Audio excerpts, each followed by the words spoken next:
Good morning, ELCO. Before you go to any of your classes today, before you partake in any of the sports that you enjoy so much, you come to us, a dedicated team of students just like you, who are tasked with giving you the news you need to get through your day. This is the ELCO News Network Morning Show.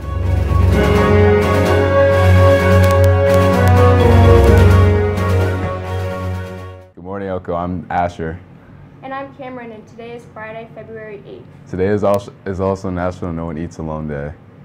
And now please rise for the pledge.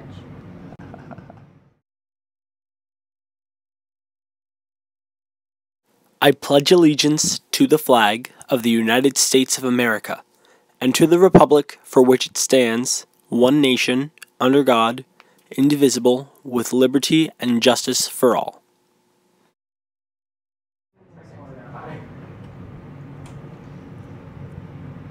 Today is the final Raiderthon Spirit Day, so we hope to see a bunch of Raiderthon spirit wear.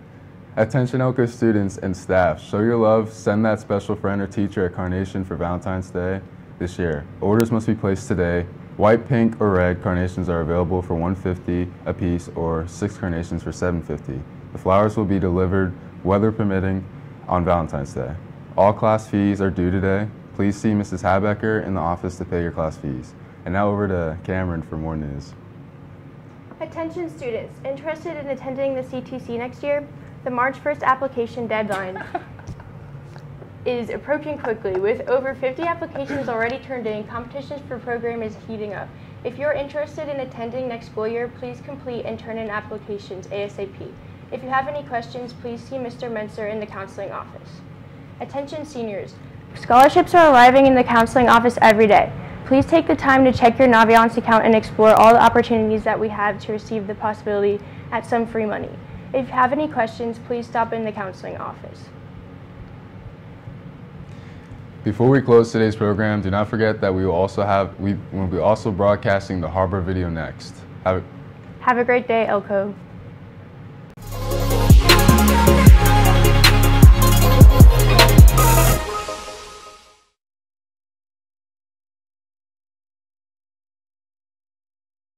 When most of us hear the word courage, we think about some death-defying feat that we do, like jumping out of an airplane or skating off of something big, or maybe it's something super heroic like saving someone else's life.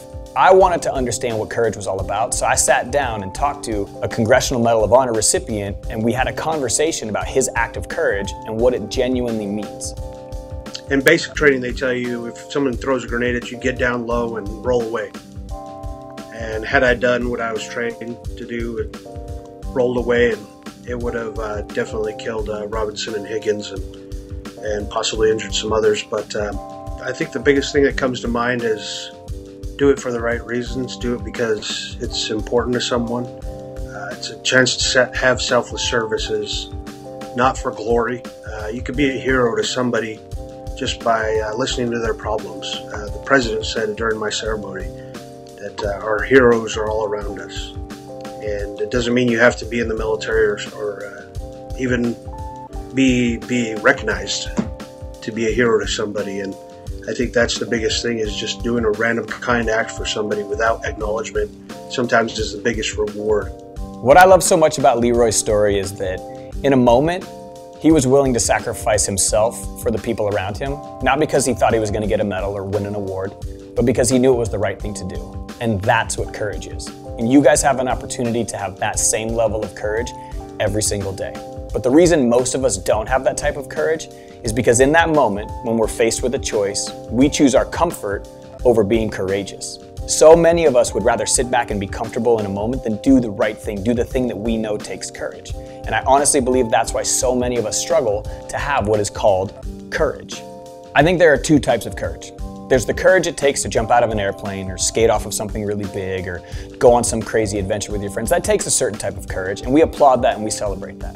But what I would rather see is young people have the courage to stand up for what they know is right. I would rather young people have the courage to have a conversation with someone that they don't agree with the intent to learn and understand as opposed to prove a point. I would rather see young people have the courage to do something in a moment, they can drastically impact someone else's life for the better and not have to tell a soul about it or post a single photo about it. True courage is the things that you do when no one is looking. So many of you guys have an opportunity to stand up for someone every day at your school, but we don't have the courage to do it because we're worried what people think about us. A lot of us don't have the courage to tell our parents what we want to do for a living because we're afraid of what they're going to say back. Some of us don't even have the courage to be honest with our friends about how we feel or who we actually are because we're terrified that they're going to judge us for what we have to say. If you can't have courage in the small moments with yourself, with your friends, and your family, you're not going to learn how to have courage in the big moments. It takes being willing to sacrifice your comfort in a moment for the greater good, for the bigger story. I truly believe the people who change the world, the people who make a difference, the people who actually do something on this planet that causes change, they recognize that no one gets remembered for being comfortable. They choose courage over comfort. That's what I think. Can that just be the episode?